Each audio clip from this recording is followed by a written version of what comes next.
কোন কবর থেকে লাশ তুললা, মুসলমানের লাশ তুললা আগুন দা পুরাইছে, এমন ইতিহাস কি বাংলাদেশে হয়েছে? সে মারা গেছে, সে যদি বন্ড হয়, সে যদি প্রতারক হয়, সে যদি জাহান্নামী হয়, জান্নাতি হোক বা জাহান্নামী হোক, এটার ফায়সালা আল্লাহ করবেন। তুমি কবর থেকে উঠাইয়া তার গায়ে আগুন ধরাইছো, তুমি কয় নম্বর তুমি জানো নি? এই জন্য ইন্টারিম গভর্নমেন্টকে বলবো অনতি বিলম্বে সেই উগ্রবাদীদেরকে আইনের আওতায় আনা হোক।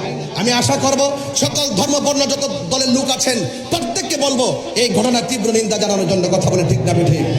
এটা অত্যন্ত দুঃখজনক। আমি যদি নেশা করি, আমি যদি জেনা করি, আমি যদি ব্যভিচার করি, আমি যদি কুফরি করি, আমি যদি মুশরিক হয়, তাহলে আপনার উচিত কি আমার নামে আপনি ধর্ম অবমাননার মামলা করা?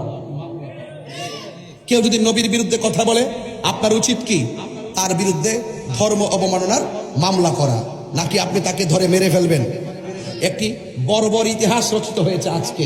আমি দেখেছি নুরা পাগলা নামে একজন মানুষ মারা গেছে।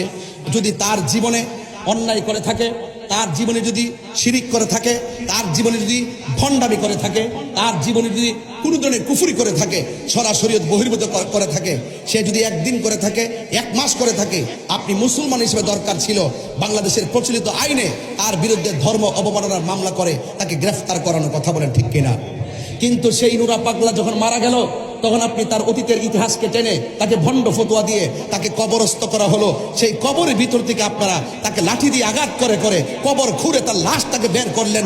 বের করার পরে তার লাশকে নিয়ে উল্লাস করেন, আল্লাহু আকবার, নারায়ে তাকবীর, আল্লাহু আকবার স্লোগান দিয়ে দিয়ে আপনারা সেই লাশটার মধ্যে আগুন ধরিয়ে পুড়িয়ে দিয়েছেন। আমার তো মনে হয় না এখানে যারা আছেন 60 বছরের মানুষ আছে, 70 বছরের মানুষ আছে, স্বাধীনতার আগে পরের মানুষ আছে, আপনাদের জীবনে কোনোদিন দেখেছেন কোনো কবর থেকে লাশ তুললা, মুসলমানের লাশ তুললা আগুন দা পুরাইছে, এমন ইতিহাস কি বাংলাদেশে হয়েছে?